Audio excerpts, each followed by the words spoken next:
Hai semua, selamat datang di Lead Up bersama dengan Lestari. Apa kabar teman-teman Lestari semua? Semoga kabarnya sehat, baik, dan selalu dalam keadaan yang positif ya teman-teman semua. Nah, pada hari ini teman-teman semua, kita bakal bertemu dengan para jagoan-jagoannya nih dari top 10 PLN Elevation tahun 2022 bersama dengan PLN. Nah, hari ini kita bakal kedatangan startup-startup yang bakal teman-teman sering lihat dalam beberapa waktu ke depan nih di dalam ekosistem EV Indonesia. Di hari ini kita bakal ketemu sama Astrobike, Citiplan, Sirka, dan Catalyst. Nah, harusnya udah intriguing sih teman-teman semua. Kayaknya menarik nih. Kayaknya namanya apa, pernah lihat di mana, pernah lihat di browser di mana. Nah, hari ini kita bakal cobalah ulik lebih jauh tentang sebenarnya teman-teman kita ini ngerjain apa aja dan apa aja impact positif yang akan mereka berikan kepada ekosistem EV di Indonesia. Oke, tanpa berpanjang lama, pertama mungkin saya memperkenalkan diri dulu semua. Hai semua, baik itu yang masih pagi, kalian dengernya atau udah siang atau malam, perkenalkan saya Noval Musri sebagai program associate dari Lestari. Dan hari ini kita bakal membahas nih top 10 dari PLN Elevation. Nah, kan teman-teman mungkin bingung nih, kenapa PLN Elevations? Nah, jadi PLN Elevations ini adalah kegiatan akselerasi yang diselenggarakan oleh PLN, khususnya PLN Peduli, untuk bisa membantu nih bagaimana ekosistem kelistrikan di Indonesia ini semakin berkembang ke depannya. Nah, salah satu yang kita kembangkan adalah EV ekosistem atau ekosistem dari kendaraan listrik. Nah, mungkin teman-teman udah pernah lihat motor listrik atau SPKLU atau lihat sepeda listrik. Nah, di sini kita hadir nih siapa aja orang yang ada di ekosistem tersebut, mulai dari yang bikin, mulai yang dari modifikasi, mulai dari yang punya bengkelnya, sampai bantu ngembangin dari SPKLU-nya. Semua kita udah kumpulin untuk ada di sesi kali ini. Oke, tanpa memperpanjang lama, kita mungkin kenalan satu-satu mungkin dari yang namanya sesuai abjad. Selamat datang Mas Syahrul, apa kabar? Baik. Gimana nih Mas kabarnya nih? Keadaannya di mana nih sekarang? Alhamdulillah, wah kebetulan di sini di Jogja itu lumayan hujan terus di sini. Dan hari ini juga hujan lebat banget. Tapi ya alhamdulillah masih bisa untuk ikut di sini bareng-bareng lah. Oke, thank you nih Mas. Di tengah hujan yang lebat ini masih menyempatkan ya sesi untuk ikut hadir di sesi kali ini. Oke, kemudian kita lanjut kedua. Di sini ada dua yang namanya dari C. Mungkin kita mulai dari Citiplan dulu. Hai Mas Rizky, apa kabar? Boleh mungkin kenal-kenalannya. Halo Mas Noval. Selamat siang nih kalau di Bogor 14.21. Kalau tadi di Jogja udah hujan, ini sekarang lagi mendung banget nih Mas kayaknya. Oke. Ini kayaknya hari ini suasananya hujan ya. Tapi nggak apa-apa. Walaupun hujan kita tetap semangat nih ngebahas untuk EV ekosistem kali ini. Nah, selanjutnya kita ada dari Mas Barata nih dari Sirka. Apa kabar Mas Barata? Baik Mas Noval. Halo semuanya. Kebetulan di sini kebalikannya, terik banget, panas. Sumpah, Mas Barata daerah mana nih? Kok bisa panas banget gitu? Jakarta sih. Jakarta lagi di Tebet.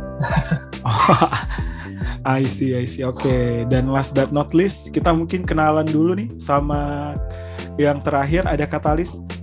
Halo Mas Gunanjar, boleh disapa-sapa dulu teman-teman yang lain? Halo semuanya, teman-teman Mas Noval, teman-teman Astrobike, Citiplan, Sirka, teman-teman Lestari juga. Oke, terima kasih. Ini teman-teman semua udah ngedengar ya gimana suara Mas Syahrul, gimana suara Mas Rizky, Mas Barata, sampai Mas Gunanjar. Oke, sebenarnya kan ini agak menarik ya. Di tengah perkembangan ekosistem EV kan kita mulai melihat banyak nih ada produk-produk yang ada di ekosistem ini. Mungkin kita sebelumnya tanya-tanya dulu kali ya. Mungkin kita agak tuker-tukeran. Sebenarnya kenapa sih alasan bergerak di bidang EV ini? Mungkin karena tadi kita mulai terakhir dengan Mas Gunanjar, sekarang Mas Gunanjar yang pertama kita tanya nih. Mas Gunanjar dari Katalis nih, saya dengar-dengar create motor EV. Alasan untuk bergerak di bidang EV ekosistem ini apa Mas, kalau boleh cerita? Oke, sebetulnya kita awalnya bergerak itu dari kenapa kita ngambil EV, karena sekarang ini kan masalahnya itu transportasi itu kan jadi penyumbang CO2 terbesar ya, baik di Indonesia bahkan di dunia gitu.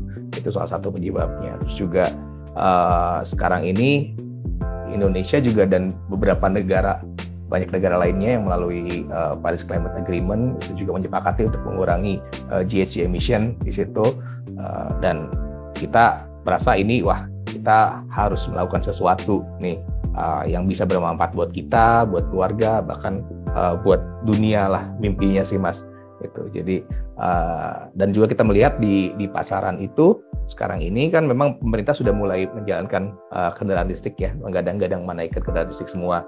Nah, kita lihat ada salah satu yang mungkin bisa bikin orang tertarik ya untuk pindah ke motor listrik dari kita melihatnya itu dari segi desain gitu. Karena kita lihat secara yang ada ini desain motornya itu cenderung beragam gitu dari yang ada itu gitu. Nah, hal-hal seperti itu yang kita inisiasi kenapa kita mau terjun ke dunia EV. Gitu sih Mas. Oke, keren banget nih Mas Gunanjar udah sekaligus ngejelasin beberapa dalam tanda kutip sneak peek mengenai Katalisnya ya. Cuman saya suka sih Mas, walaupun kita act lokal tapi kita think global gitu. Jadi meskipun tindakan kita itu lokal tapi pemikiran kita jauh. Tadi ada Paris Agreements juga, sekarang COP27 di Mesir dan segala macamnya, kita juga harus berdampak lah ya Mas ya. Keren banget Mas Gunanjar. Betul Mas. Betul. Oke. Next, mungkin kita bakal jump in dulu nih ke Sirka dari Mas Barata. Boleh Mas Barata diceritain apa sih alasan bergerak di EV-nya ini? Saya dengar-dengar Mas Barata nih awalnya ini ya bengkel modifikasi ya. Apa nih yang bikin pada akhirnya pengen bikin produk di EV nih? Ya itu jawabannya. Jadi karena sebelumnya bisnisnya yang dilakuin sama saya dan teman-teman emang udah bergerak di bagian modifikasi motor ya, dan udah 12 tahun juga di dunia itu. Jadi kayaknya memang sekarang adalah momentum dan saat yang tepat untuk beralih ke stage berikutnya, which is EV. Jadi kalau yang biasa sekarang memang kita lakukan adalah merubah semuanya selain mesin. Nah, kali ini perubahan industri dan global memaksa kita untuk merubah ke bagian yang paling core dari motor, yaitu mesinnya gitu. Jadi ya kayaknya memang udah momentum yang tepat gitu untuk kita semua bareng-bareng pindah ke sana. Jadi keputusan kita dan teman-teman untuk masuk ke dunia EV lebih di-trigger karena itu sih nomor satu. Oke, menarik. Berarti choosing the right path ya, Mas Barata ya. Jadi memang sudah saatnya ya kita pindah ke EV ya. Emang udah saatnya. Semua akan EV pada saatnya. Oke, kita dapat hashtag baru nih teman-teman Lestari semua, yaitu semua akan EV pada saatnya ya. Oke, menarik. Nah, karena tadi kita udah ngelewatin 2 produksi motor listrik nih, coba kita jump in lagi nih ke City-Plan. Mungkin teman-teman ngelihat kalau misalnya City-Plan ini ngapain sih di dalam ekosistem EV ini. Nah, teman-teman jangan salah, selain ada kendaraannya juga harus ada supporting environment-nya atau supporting ekosistemnya. Boleh Mas Rizky diceritain apa sih yang mau City-Plan develop atau mau City-Plan bantu untuk EV ekosistem ini? Oke, thank you Mas Naval. Tadi mungkin udah sekilas digambarkan Mas Naval juga sih. Jadi memang sebagai konteks City-Plan ini kita serve klien kita untuk beberapa bisnis yang sifatnya ekspansif. Jadi misalkan ada satu coffee shop atau satu retail dia mau ekspansi ke kota-kota lain dan sebagainya. Kemudian di perjalanan kita melihat nih industri EV ini adalah sesuatu yang ekspansif untuk kedepannya. Kita mungkin kalau sekarang masih belum begitu signifikan, tapi mungkin the next 5 years it will be impressive for the industry trend. Nah, kita melihat di situ ada nih satu gap yang mau kita coba solusinya juga. Jadi misalkan dari sisi infrastruktur dan juga tadi kita ngomongin ekosistem, bahwa ketika kita ngomongin sebagai user EV butuh nih namanya SPKLU atau tadi pengisian charging station. Nah, dari situ Citiplan coba mengembangkan dari database sudah kita kumpulkan segala macamnya, kita bantuin dari regulator ataupun dari pihak swasta untuk melihat nih mana sih lokasi yang potensial untuk dikembangkan SPKLU tadi. Sehingga bukan cuma secara ekonomi dia bisa menjangkau marketnya juga, tapi dari sisi usernya juga merasa nyaman nih ketika oke, saya mau pakai EV dari Jakarta ke Surabaya nih, mana sih titik-titik yang memang bisa kita charge untuk EV kita. Oke, keren banget nih. Kalau misalnya kita belajar energi security nih teman-teman Lestari semua, ada namanya energi atau transisi yang berkeadilan. Nah, saya rasa Citiplan ini adalah salah satu aktor yang mewujudkan yang berkeadilan ini nih. Dimana kalau misalnya ada orang mau pakai EV, ya nggak boleh terbatas pada satu kota tertentu dong. Harus di-expand gitu. Harus penduduk kota luar juga harus bisa mendapatkan manfaatnya dari adanya EV ini. Keren banget yang lagi dikerjain sama Citiplan. Semoga progresnya oke terus ya, Mas Rizky ya. Nah, sekarang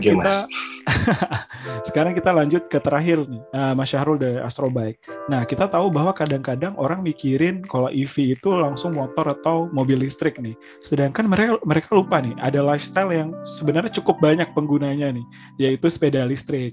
Nah, kalau boleh tahu nih sebagai salah satu produser dan player di ekosistem sepeda listrik, apa nih yang membuat Astrobike mau bergerak di bidang ini?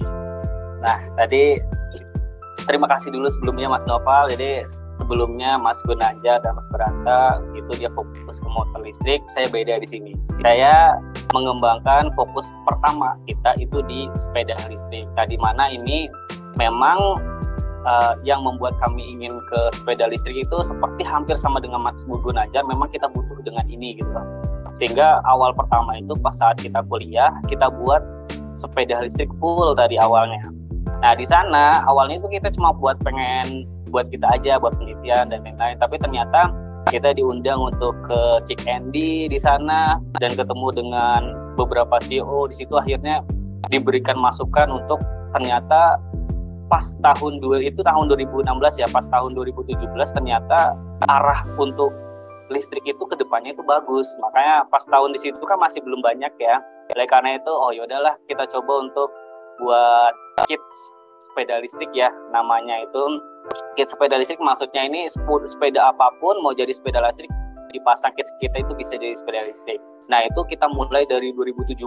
Ternyata pas kita buat demand-nya itu luar biasa besar. Walaupun memang di tahun 2017 itu kan memang kita kan masih proses penelitian dan lain-lain, apalagi masih belum ada badan hukum dan lain-lain, jadi masih belum bisa produksi banyak dan lain-lain. Intinya sih memang ekosistem EV sekarang dari saat pertama kali saya main 2015 sampai sekarang itu menurut saya sih signifikan banget ya.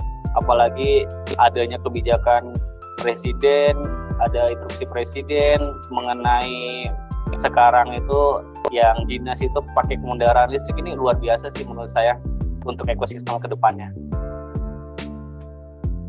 Tadi kebijakan presiden ya Mas, mungkin betul. Boleh dilanjutin lagi?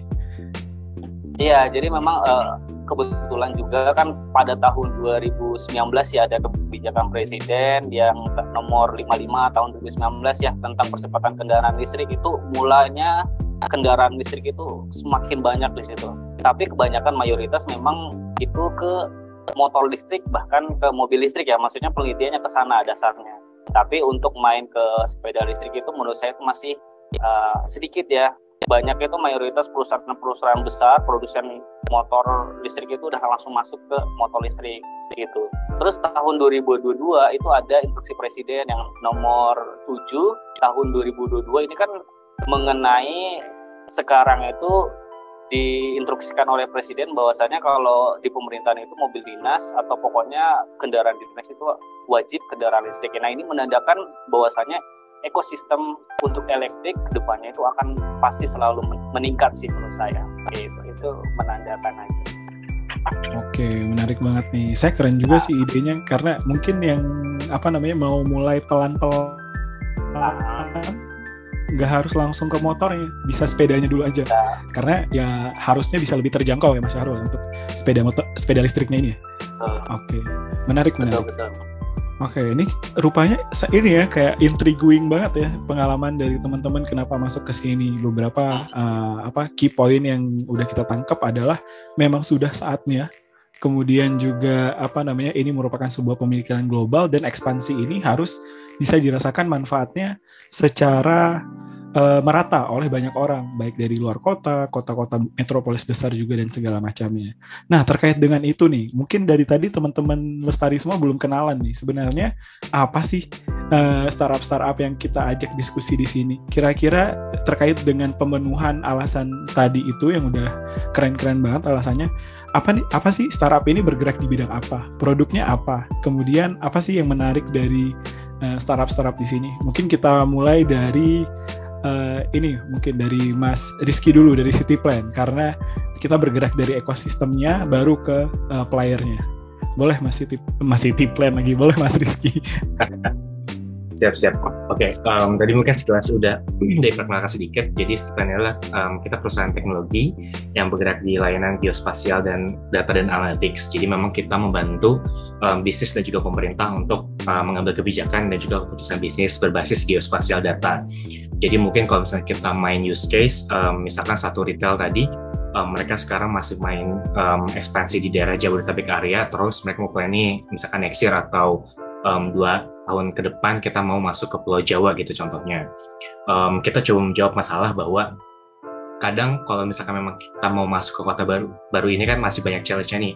Kita nggak tahu geografisnya kayak gimana, kita nggak tahu kondisi ekonomi sosial dan sebagainya tuh kurang familiar lah gitu kasarnya. Nah ini yang mau kita coba unlock.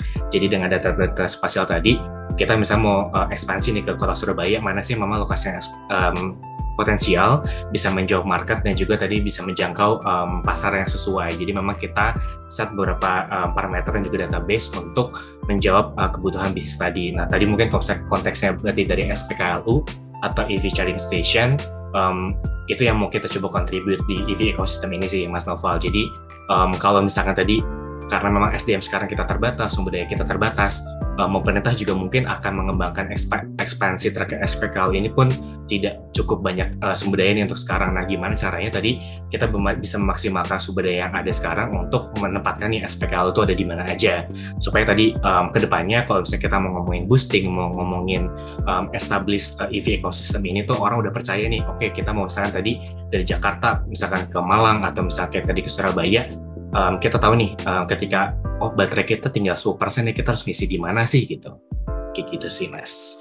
Oke, keren banget sih. Ini boleh nih Mas, yang dari Sirka Katalis Astrobek diskusi sama Citiplan, bagusnya buka bengkelnya di mana, showroomnya di mana kali ya.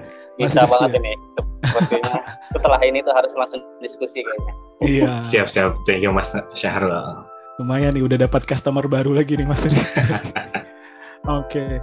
Nah, kita udah kenalan dari Citiplan, mungkin kita lanjut ke Mas Syahrul nih, yang katanya tadi tertarik banget mau ekspansi. Apa sih Mas sebenarnya ini?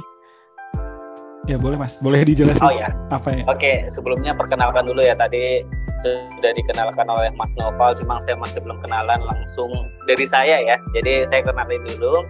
Nama saya Syahrul Sidik, saya adalah CEO dari Astrobike.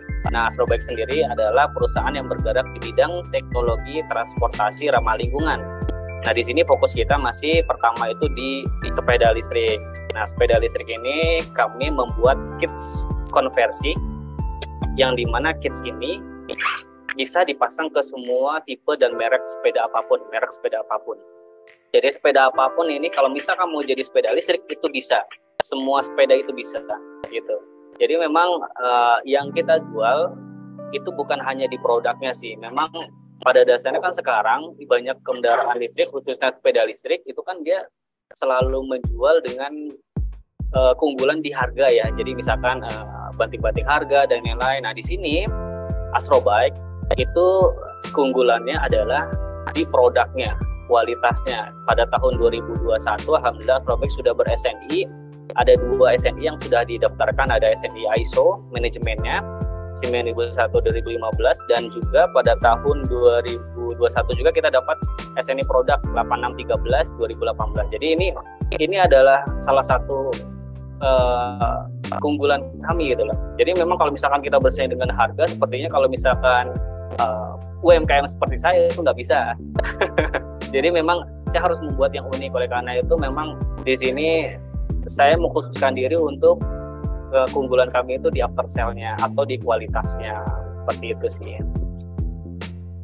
Oke, keren banget ya. Jadi bisa dijamin nih dengan berbagai SNI yang sudah dimiliki, ini nggak cuma beli kemudian bisa dipakai sebentar, tapi bisa lama. Kemudian juga ada jaringan after sales-nya juga ya. Betul. Keren banget. Udah ada di mana aja nih Mas Astrobike untuk after sales-nya?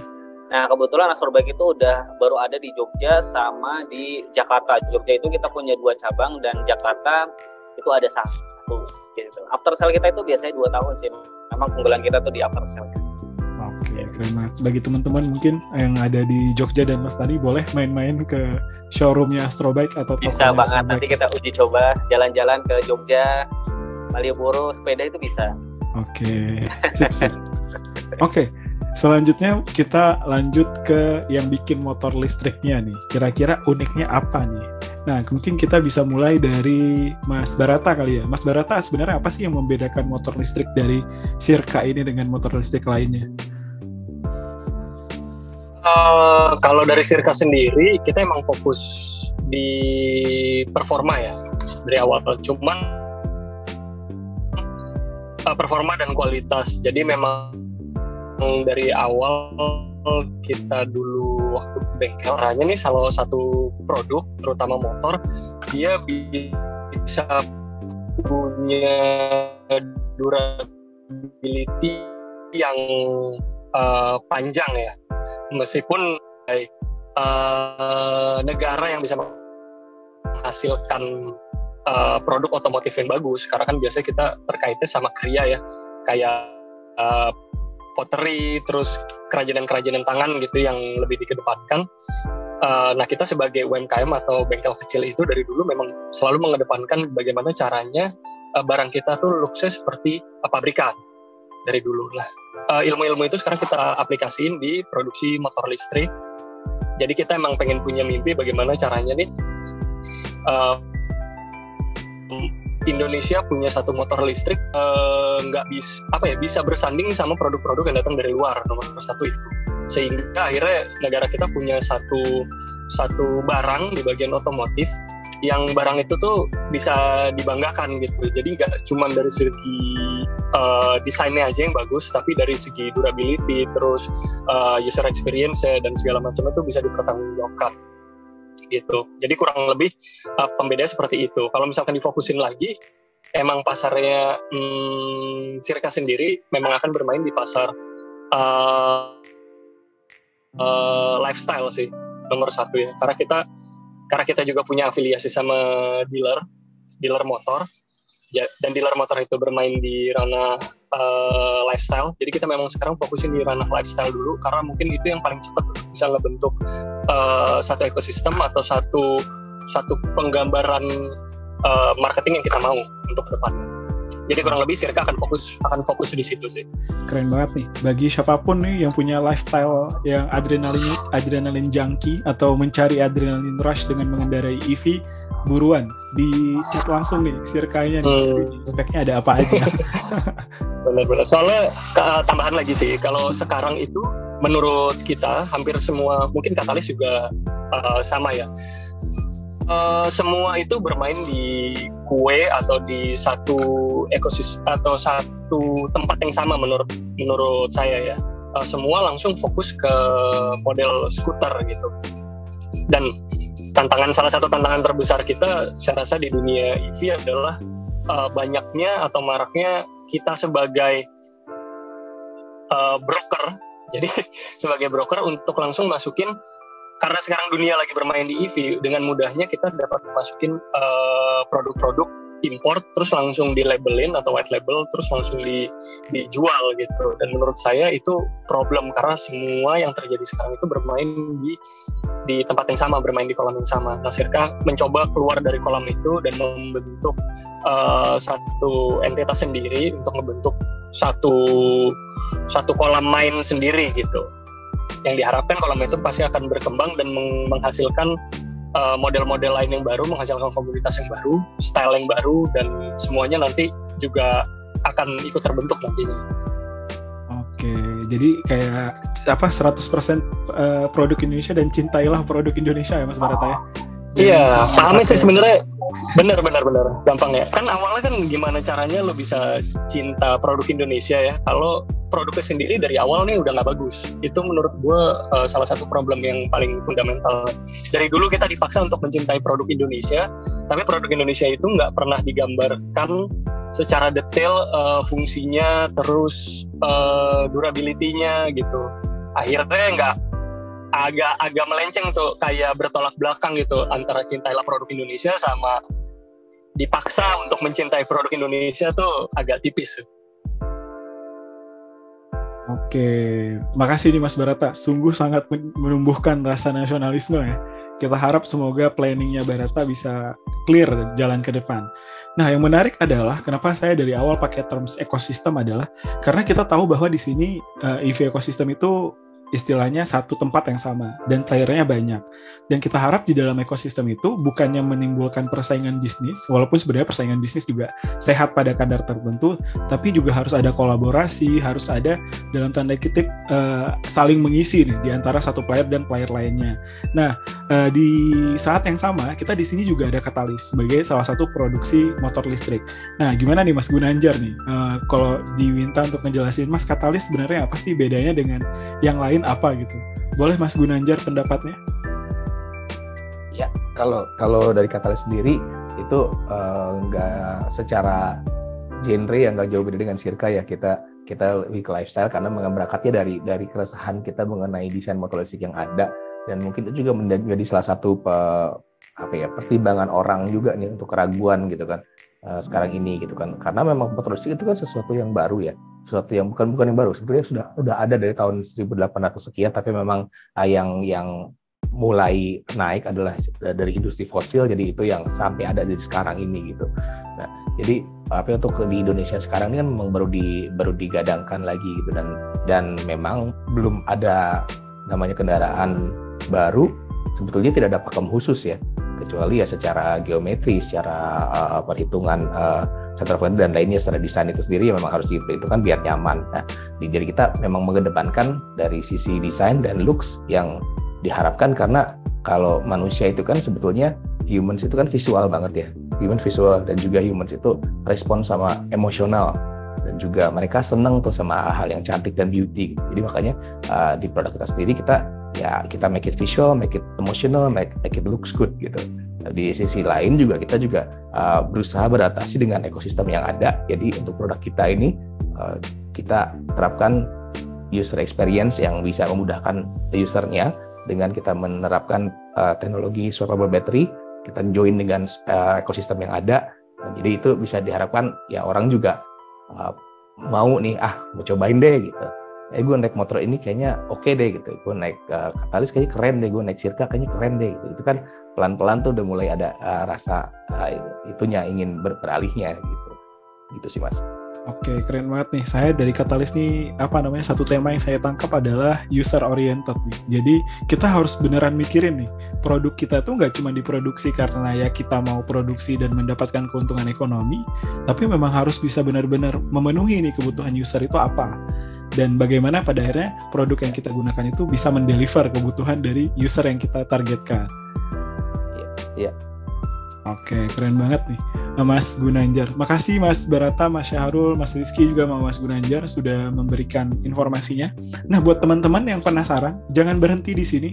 Nah, teman-teman buka Instagramnya, coba buka Google search-nya, coba cari aja Sirka, Strobike, Katalis, dan Cityplan. Di situ mungkin teman-teman bakal figuring out lebih banyak sebenarnya mereka bergerak di bidang apa, mereka startup seperti apa, dan monggo boleh di-follow juga teman-teman Lestari semua untuk startup-startup yang ada di PLN Innovations ini.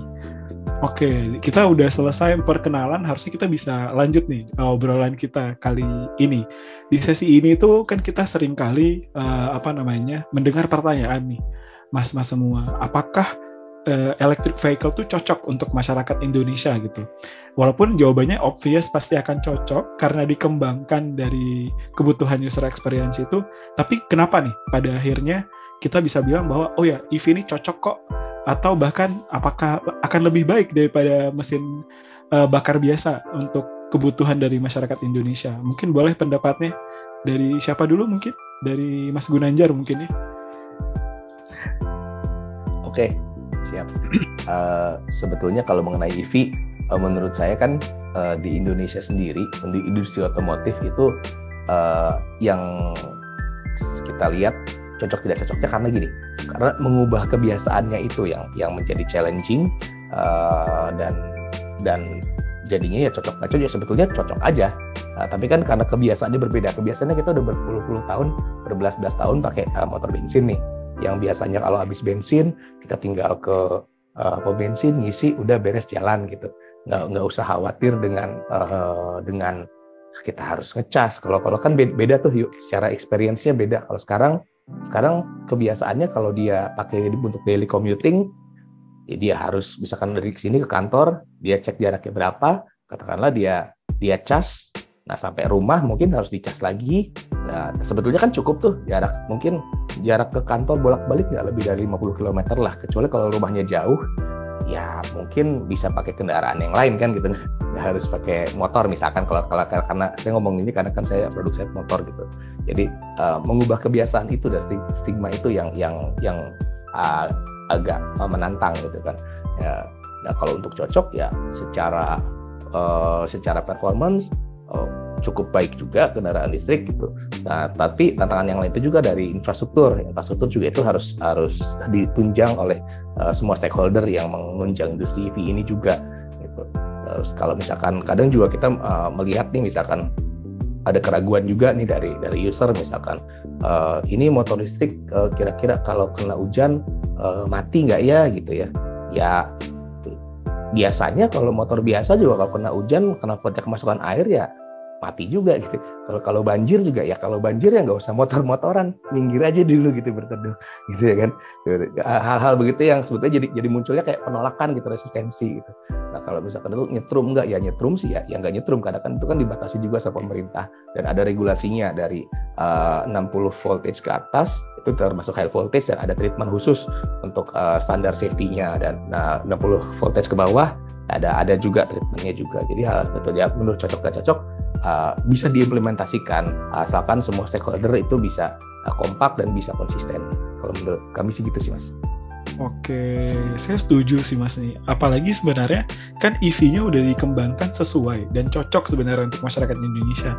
Berarti yang berubah itu nggak cuma industri dan produsennya, usernya juga harus berubah ya. Dalam tanda kutip harus menyesuaikan lah budaya-budaya sehingga dalam tanda kutip bisa terintegrasi lah dengan EV ekosistem ini. Oke, keren Mas Gunanjar. Mungkin kita boleh next ke yang mirip-mirip sama Katalis juga. Menurut Mas Barata gimana nih? Cocok nggak EV ke masyarakat Indonesia? Menurut gua cocok sih Mas. Karena ya sekarang kan emang udah banyak ya. Sebelum kita masuk ke dunia EV pun, masyarakat sekarang juga udah mulai dibiasakan dengan produk-produk elektronik ya. Hampir semua kehidupannya pasti mereka semua di seputar elektronik, dan sekarang diperbanyak dengan penggunaan smartphone. Hampir sekarang semuanya mulai dari memenuhi kebutuhan sehari-hari sampai di luar itu semuanya dipenuhi pakai smartphone. Jadi menurut saya orang nggak bakalan kaget untuk suatu hari akan pindah ke listrik. Sebetulnya mereka sebenarnya udah tahu. Tapi benar kata Mas Gunanjar tadi, salah satu problem yang paling utama adalah mindset. Karena ini kita industrinya kan lagi shifting ke arah sana.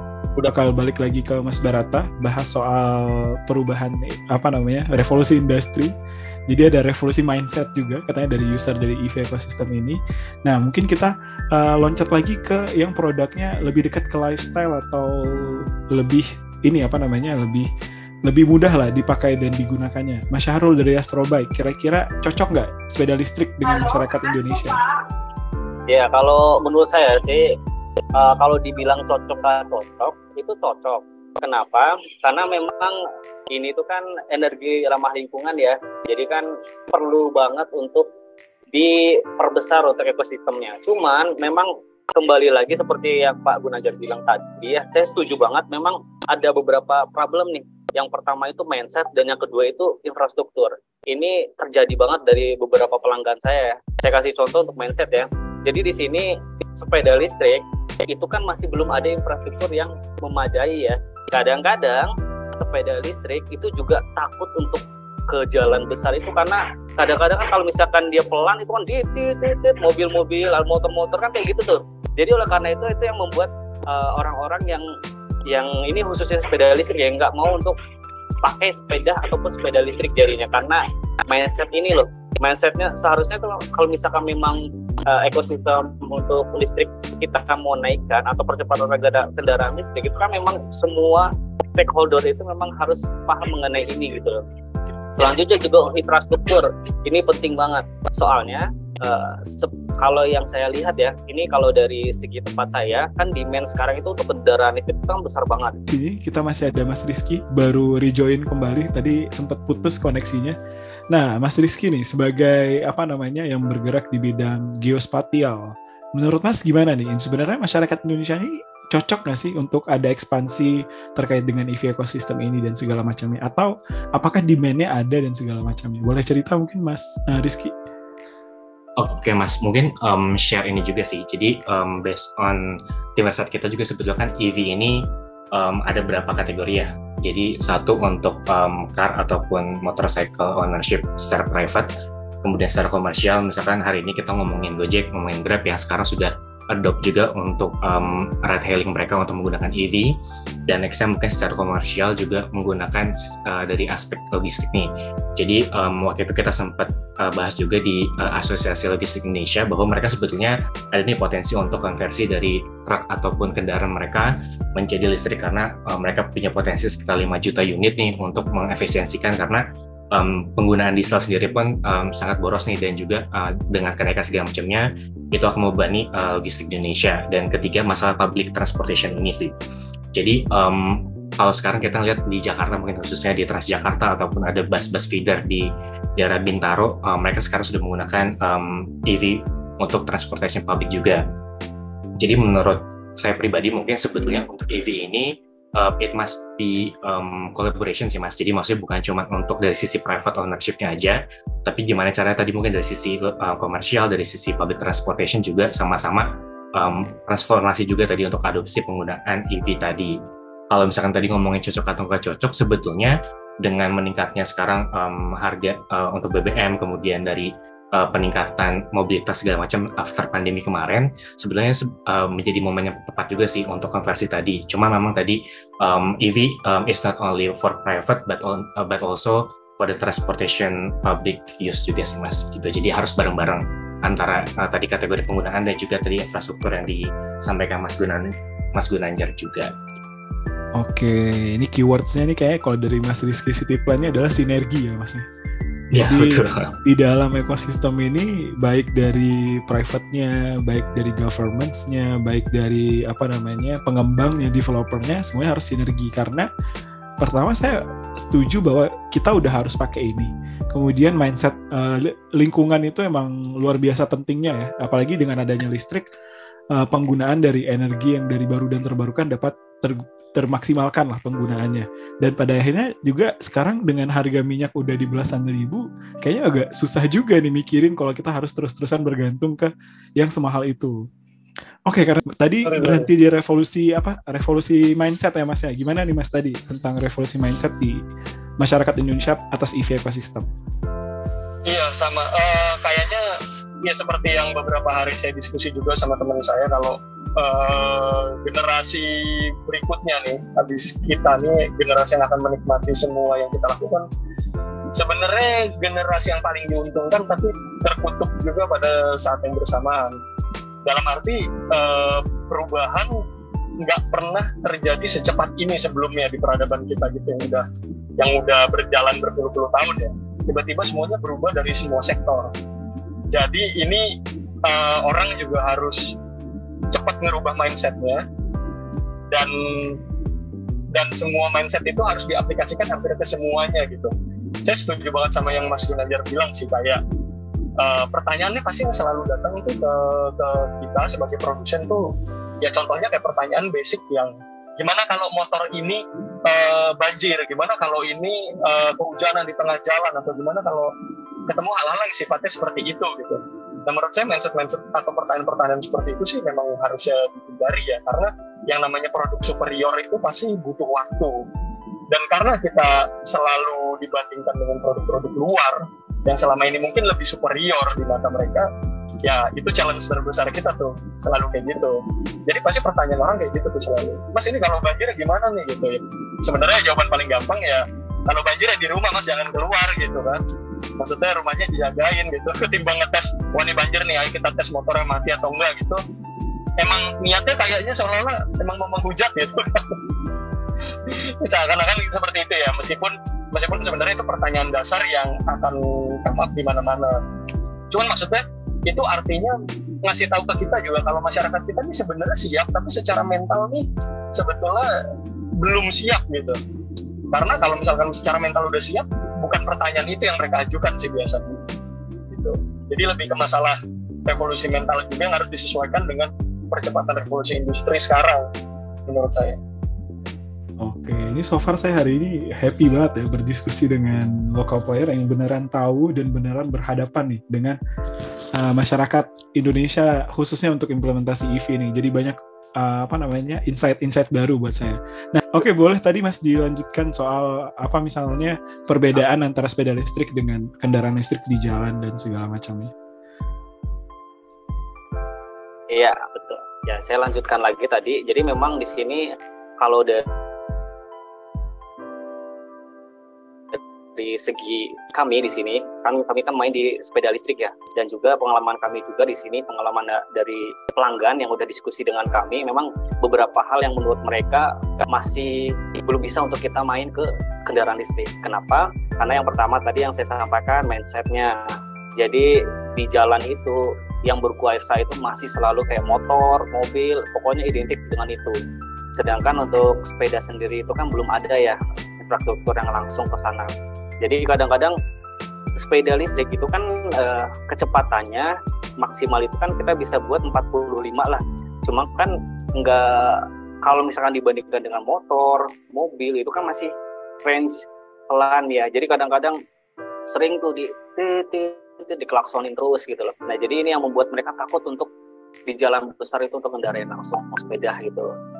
Terus juga untuk infrastruktur, kalau misalkan infrastruktur memadai juga, ini menandakan percepatan kendaraan listrik akan sukses ya. Bukan hanya itu ya, kalau menurut saya juga di Indonesia khususnya, kita itu kan seperti yang tadi sempat dibicarakan oleh Mas Barata, sistemnya itu masih banyak yang misalkan pembelian, semua sistemnya itu pembelian dari luar, terus di sini tinggal dirakit dan lain-lain. Sedangkan versi Indonesianya itu belum ada di situ, TKDN-nya itu masih kurang banget di sini. Makanya di sini salah satu fokus harusnya untuk percepatan kendaraan listrik juga memang harus ke pembuatan komponen-komponennya atau pembuatan semua hal mengenai komponen kendaraan listrik itu kita buat sendiri di Indonesia. Gitu sih. Oke, menarik. Nah, dari diskusi kita ini, saya jadi membuka ke satu pertanyaan penting nih yang saya rasa juga harus saya tanya ke teman-teman semua di sini, baik Katali, Citiplan, Sirka, dan Astrobike. Tadi kan sempat tersebut beberapa kali, one of the main problems di dalam mengembangkan EV ecosystem ini adalah infrastruktur gitu. Nah, boleh nggak teman-teman cerita nih sebenarnya selain infrastruktur, ada tantangan apa lagi nggak? Atau infrastruktur itu menjadi tantangan karena apa gitu? Mungkin boleh dari Mas Sidik deh, dari yang terakhir tadi. Siapa tahu langsung bisa keluar, oh sepertinya kayak gini cocok deh solusinya, atau tantangannya tuh ternyata seperti ini gitu. Boleh, silakan Mas Sidik.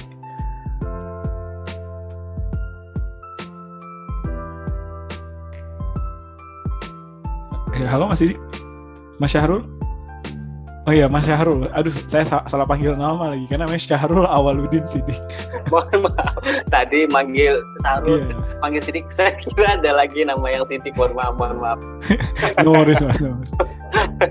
Ya, jadi kalau menurut saya, jadi kenapa infrastruktur itu sangat penting dalam percepatan kendaraan listrik? Soalnya kalau kita lihat di luar negeri, khususnya yang sudah banyak kendaraan listrik ya, itu semuanya bisa jalan dengan cepat itu karena memang semua stakeholder itu ikut. Jadi kayak misalkan pemerintahan menyediakan tempat untuk SPKLU ataupun misalkan tempat untuk taruh ini ya sepeda atau motornya biar nggak kehujanan dan lain-lain, itu kan sangat membantu banget jadinya. Dan orang-orang untuk membeli kendaraan listrik pun itu jadi tidak khawatir. Bukan hanya itu sih yang menjadi tantangan ya untuk sekarang. Soalnya kan memang sekarang itu kan kebanyakan di Indonesia khususnya itu kan memang kendaraan listrik itu masih banyak yang di motor listrik dan lain-lain. Jadi pembandingnya itu memang selalu di kendaraan listrik yang seperti itu. Jadi kalau dari segi tantangan tempat saya itu memang sepeda listrik itu masih demand besar, cuma memang selalu dibandingkan dengan yang seperti itu loh maksudnya. Yang jadi memang agak sulit untuk kita. Oke, terima kasih nih Mas Syahrul. Jangan salah panggil lagi jadi Mas Sidik nih untuk masukannya. Jadi emang mungkin kalau di sepeda listrik susahnya karena comparison pembandingnya itu langsung dengan kendaraan motornya ya Mas ya, dan orientasi pengembangannya juga. Oke. Mungkin kita lanjut ke motor. Kita juga pengen dengar nih dari yang produksi motor, kira-kira tantangan dan yang sulit dihadapi untuk sebagai produsen dalam ekosistem ini apa gitu. Mungkin kita boleh mulai dari Mas Barata. Problemnya adalah kayak apa yang kita dulu lakuin kan sekarang pasti apa yang kita tua ya Mas ya. Nah, di industri sekarang pas kita masuk dan semuanya udah mulai terbuka menjadi global dan mulai terintegrasikan semua satu sama lain, baru kerasa sekarang impact-nya kita sebagai negara penikmat bukan negara produksi. Alhasil apa yang kita lakukan dari dulu, kita selalu menikmati produk-produk yang masuk gitu dari luar, dan bangsa kita sebagai penikmat itu benar-benar sangat sangat hebat ya dalam spendingnya dan semuanya. Akhirnya kita sekarang dikagetkan dengan begitu jauhnya gap antara setiap stakeholder ya sih menurut saya, mulai dari pemerintahan, penyedia komponen terkecil, UMKM seperti kita, dan pelaku industri itu jaraknya jauh, sangat-sangat jauh sekali. Dan untuk ngedeketin jarak-jarak itu dan akhirnya bisa berkolaborasi untuk menghasilkan satu produk yang bagus, itu effort yang dibutuhkan tuh sangat-sangat besar gitu. Dan kadang kayak kita tuh ngerasa mungkin nggak cukup untuk satu orang atau satu perusahaan untuk bisa ngelakuin satu produk yang bagus gitu, karena semuanya begitu jauh, dan kalaupun itu ketemu, mereka juga tidak terbiasa untuk membuat atau melakukan sesuatu yang sesuai dengan standar yang ada di luar.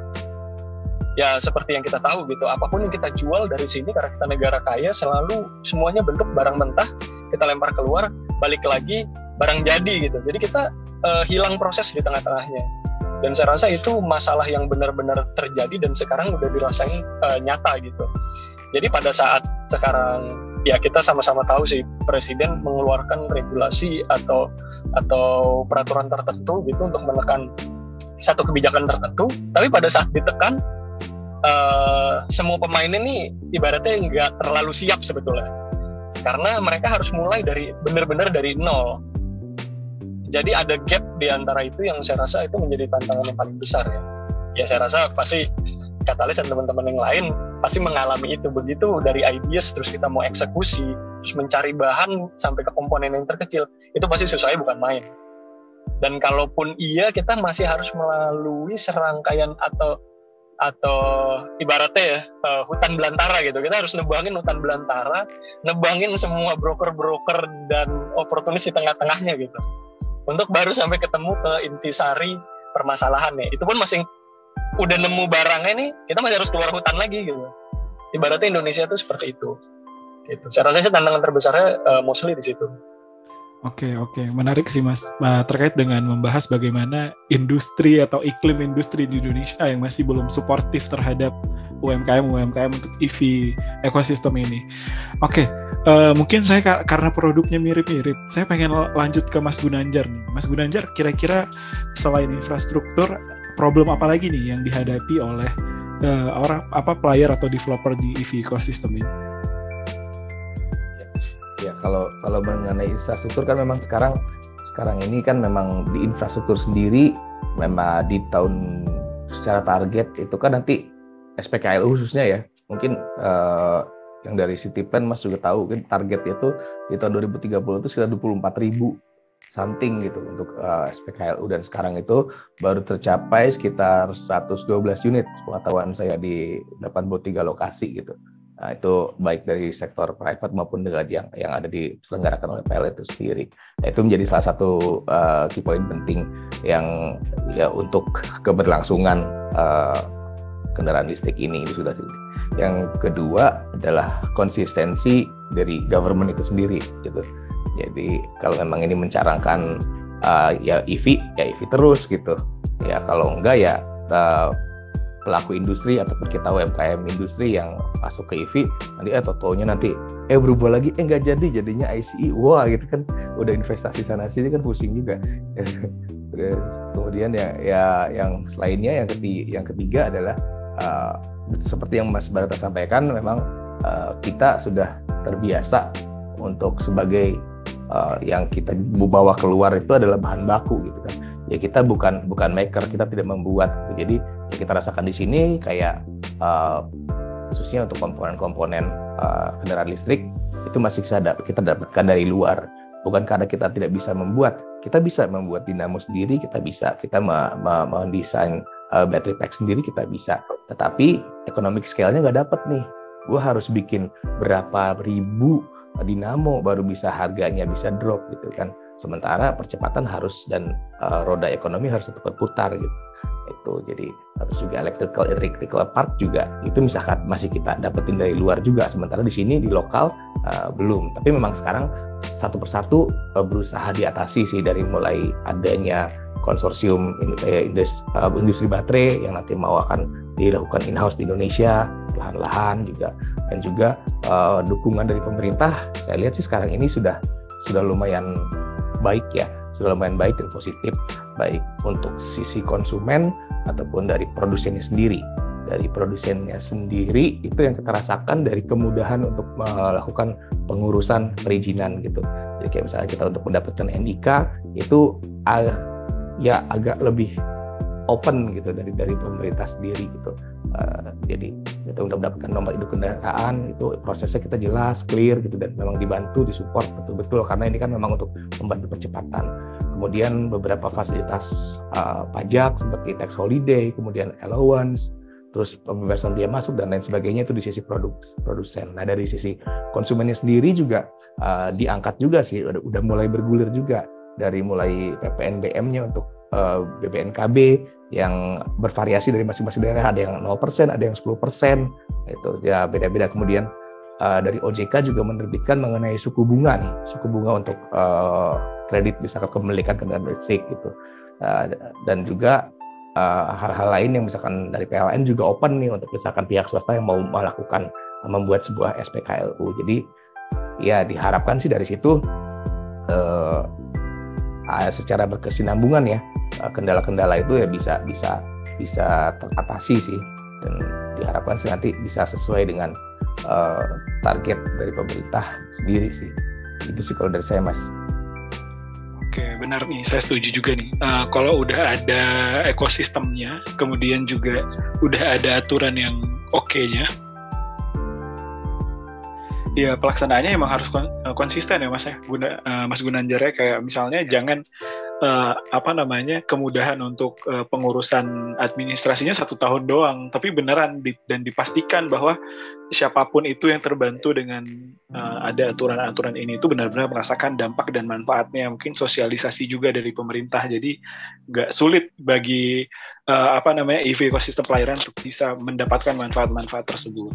Oke, last but not least dari Mas Rizky Citiplan, kira-kira kalau sebagai ekosistem supporter nih, Citiplan itu apa sih yang Citiplan rasa menjadi problems atau tantangan untuk membantu mengembangkan EV ekosistem ini supaya lebih besar dan lebih banyak manfaatnya bagi lebih banyak masyarakat? Oke, thank you Mas Naval. Mungkin tadi mau coba POV dari pengembang SPKLU sih. Jadi kita juga sempat ngobrol dengan beberapa player pengembang SPKLU. Memang di Indonesia sendiri masih ada beberapa company atau perusahaan yang bermain di sana. Yang besar mungkin kita bisa ngomongin 2 atau 3 aja. Tapi selebihnya secara bisnis dan juga secara industri masih tanda kutip wait and see sih Mas. Jadi maksudnya kalau kita sekarang ngebayangin SPBU nih, kita bisa jualan fuelnya, kita bisa jualan non-fuelnya, misalkan kita pasang tenan minimarket, bisa pasang tenan untuk fast food dan sebagainya. Jadi ada nilai keekonomian dari sisi kita selain jualan fuel tadi atau bahan bakar. Nah, sedangkan yang sekarang masih kita wait and see adalah, kita kalau misalnya kita mau ngembangin SPKLU tuh usernya sebanyak itu nggak sih untuk cash flow terkait untuk kita penjualan listrik untuk pengisian EV tadi, dan juga secara non listrik tadi itu bisa nggak sih memadai untuk cash flow dan juga untuk revenue pada akhirnya, karena ya biasanya kan kita ngomongin masalah revenue dan juga masalah komersialisasinya. Kalau yang tadi sampai 2002 ini kita bisa ngebayangin SPBU tuh ada minimarket, ada tempat makan, ada segala macam lah di situ, barang-barang yang menjadi satu aset manajemen yang bisa dipakai komersialisasinya. Nah, tapi untuk SPKLU itu apakah bisa sampai situ atau enggak? Itu yang masih mungkin dilihat juga dari sisi bisnis dan juga secara industri. Masih wait and see nih, secara economic scale kalau misalnya kita mau tanda kutip cuan tuh kita harus bikin berapa banyak SPKLU sih gitu. Dan tadi masalah juga customer behavior dan juga willingness to pay. Karena kalau misalkan untuk EV terkait mobil ataupun motor, mungkin Komisi Jabodetabek kita bisa ngomongin adopsinya setinggi itu. Mungkin untuk kota-kota lainnya misalkan di Bali juga masih cukup bagus lah, tapi kalau misalnya kita ngomongin di luar Jabodetabek juga dan juga Bali, itu masih menjadi challenge nih untuk pengembang tadi, ada nggak sih market di sana gitu, karena kan balik lagi kita ngomongin market dan juga masalah keekonomiannya itu juga sih Mas gitu. Dan mungkin tadi menarik juga sih Mas dari Mas Gunanjar dan Mas Barata nih dari Sirka. Tadi kan kalau kita ngomongin adopsi penggunaan EV ini kan masih banyak nih pertanyaan. Ini kalau misalnya kayak motor ini, kalau misalnya banjir di Kemang tuh aman nggak sih? Atau misalkan ini kalau misalnya tiba-tiba saya baterai habis tuh harus kemana gitu. Nah, kemarin tuh sempat kita research, ada satu startup namanya Zevi di US. Mereka tuh list untuk EV vehicle dan juga untuk rent to own nih. Bisa nggak sih Mas kira-kira ini boleh angkat top dikit ya Mas Naval. Nah, kalau misalnya dari sisi user nih, boleh nggak sih kita ada satu bisnis model untuk kita tadi rent to own, jadi kita tanda kutip bisa sewa subscription misalkan 2 bulan atau 3 bulan, biar market tuh kerasa nih, ternyata kalau misalnya kita ngegas tuh sama aja kok sama pakai BBM gitu dibandingkan pakai EV atau gimana. Jadi maksudnya secara experience tuh kita dapat dulu nih sebelum kita sure dan kita yakin untuk kita bisa beli EV-nya.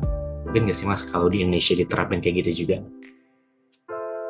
Gimana nih Mas Barata dan Mas Gunanjar atau Mas Syahrul, mungkin boleh nggak dalam tanda kutip disewakan produknya, nggak jual beli putus? Bisa banget.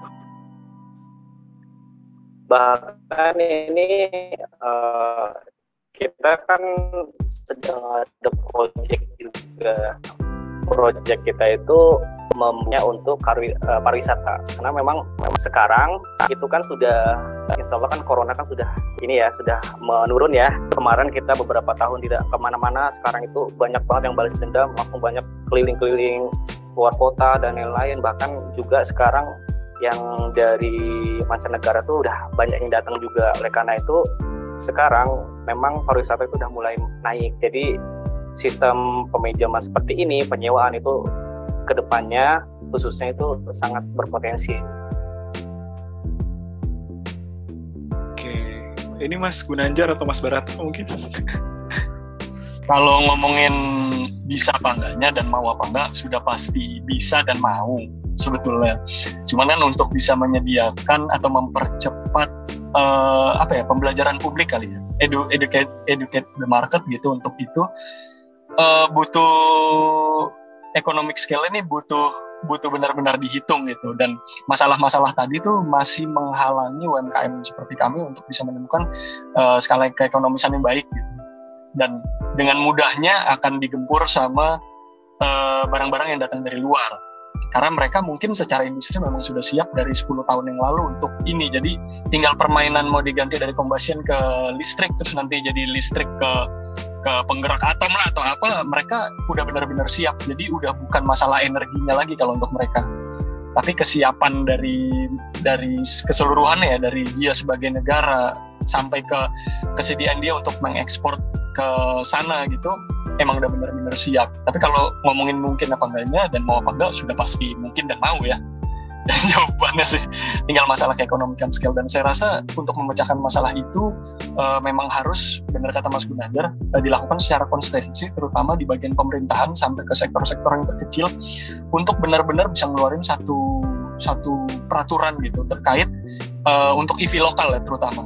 Jadi memang benar-benar peraturan, saya ngerti ini masa global gitu, tapi saya rasa memang pemerintah perlu memberikan dukungan khusus terhadap UMKM atau startup lokal gitu, supaya dia jauh lebih bisa mendapatkan keuntungan lebih ketimbang produsen-produsen yang datang dari luar.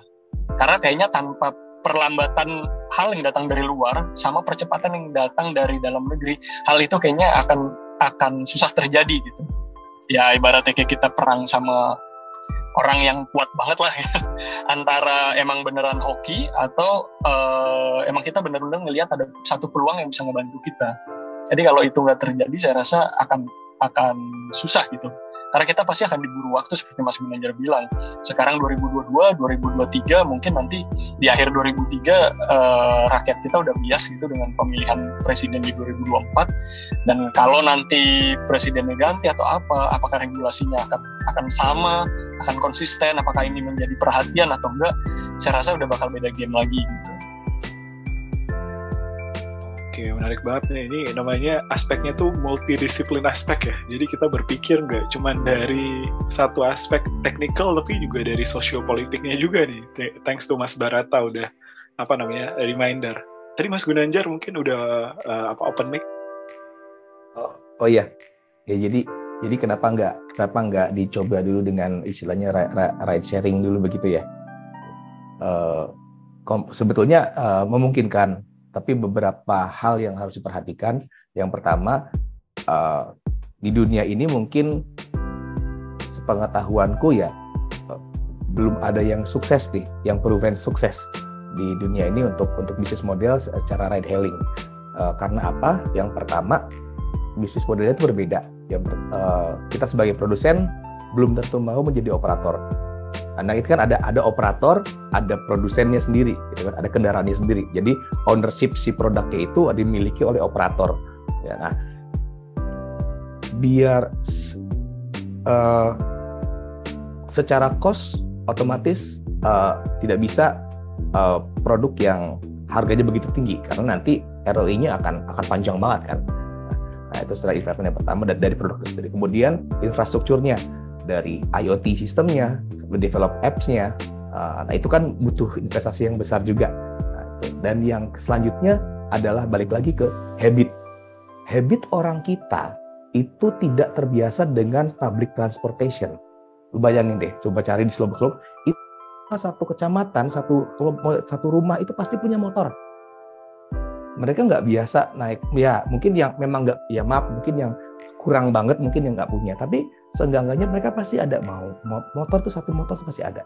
Jadi buat istilahnya buat mereka itu kebiasaan untuk ride sharing itu jadi cost gitu.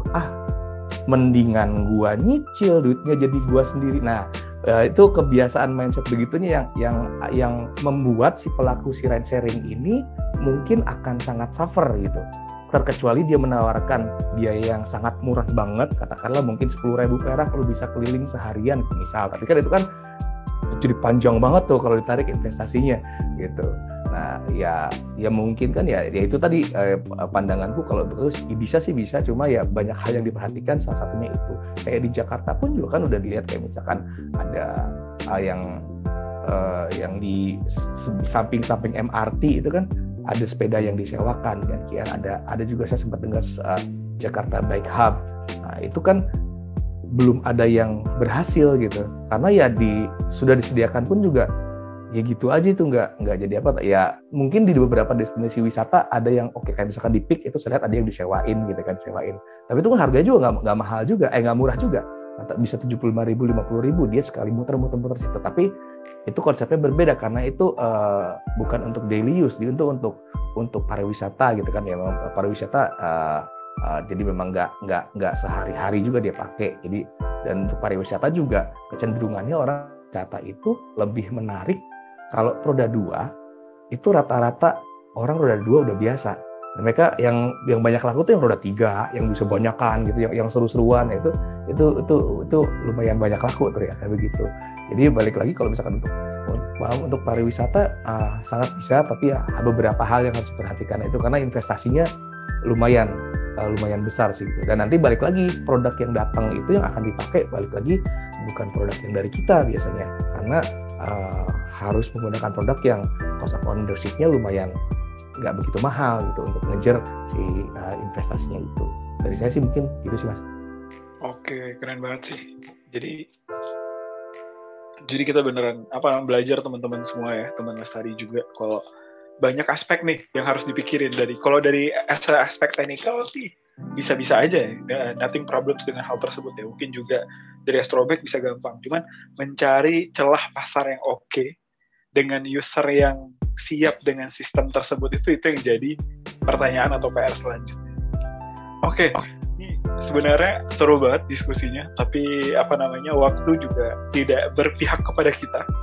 Ini udah hampir 1,5 jam aja kita diskusi. Mungkin di sisa 5 menit terakhir saya bakal tanya sih ke masing-masing startup mungkin.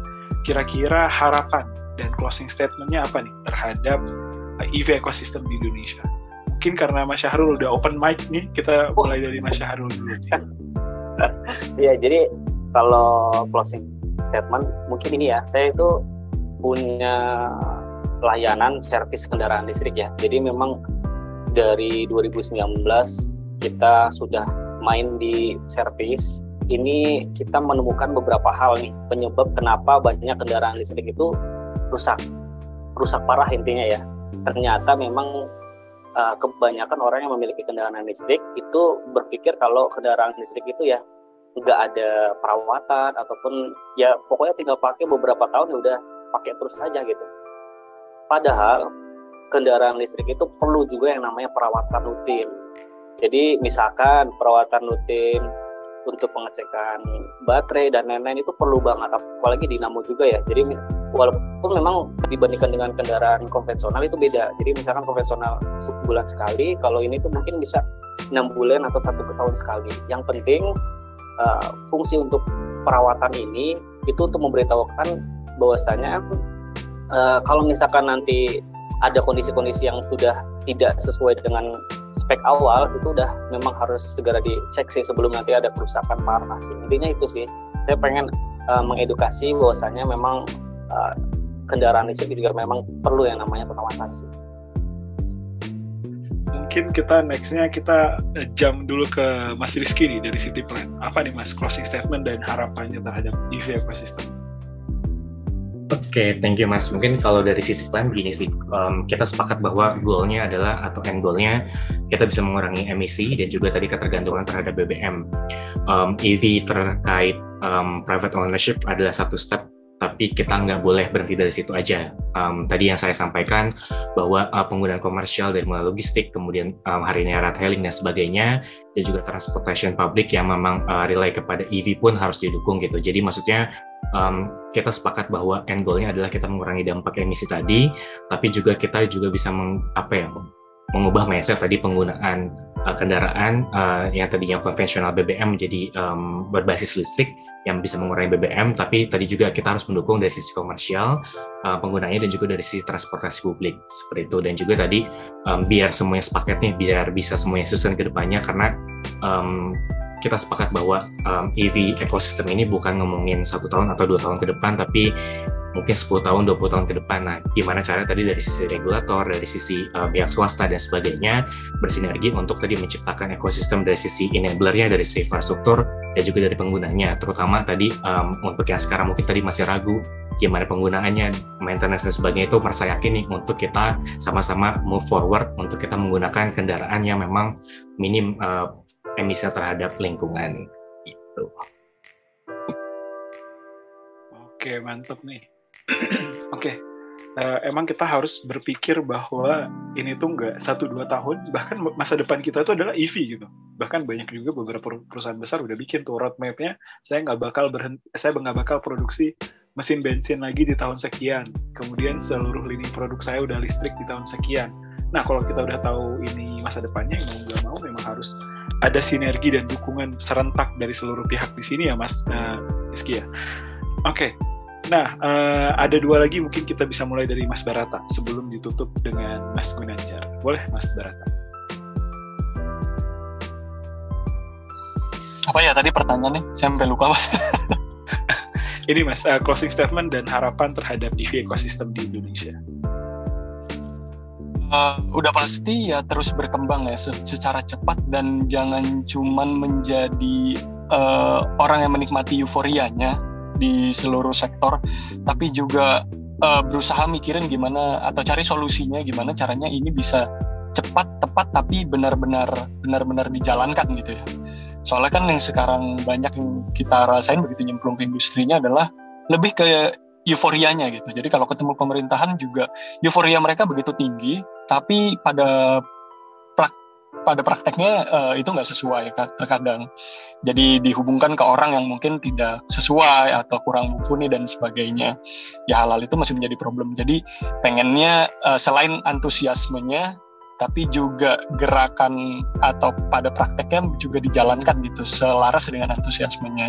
Dan kalau buat orang-orang yang mungkin sekarang hampir semua orang megang smartphone, ya mungkin jangan inilah ya, banyak baca lah ya tentang EV, tentang gimana cari solusinya untuk EV, membiasakan diri dengan EV ketimbang TikTok sih, Mas.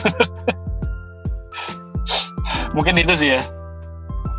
Oke, mungkin Sirka nih harus minta bagian dari publikasi atau marketingnya bikin konten EV sebagai education mas, tapi di TikTok bikinnya supaya banyak yang nonton.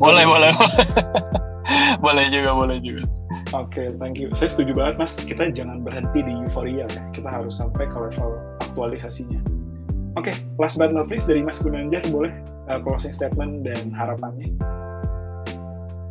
Oke, kalau dari Katalis percaya kalau the future of mobility is sustainability.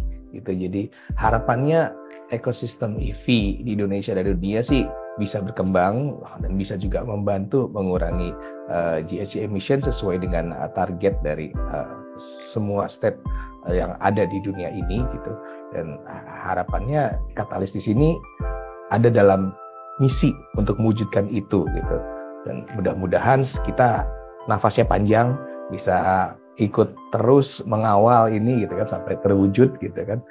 Dan juga bisa menjadi ya kita semua ini dari City Plan, dari Mas Barata, ada Sirka juga, ada Astrobike, ya kita bisa menjadi kebanggaan baik dari bangsa kita bahkan dari dunia, terlebih lagi untuk produknya, gitu sih.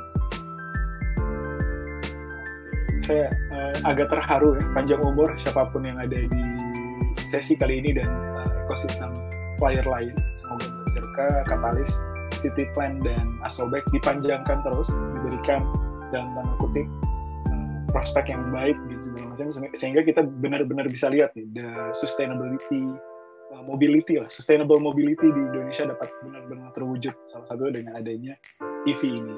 Oke, mungkin itu aja dari saya, teman-teman Lestari. Terima kasih sudah mendengarkan podcast dari Lead Up kali ini bersama dengan para player di ekosistem EV ini atau electric vehicle, teman-teman boleh ulik lebih jauh lagi, bisa dari websitenya Lestari, bisa jadi website juga teman-teman dari Cityplan, Catalyst, Circle maupun Astrobike.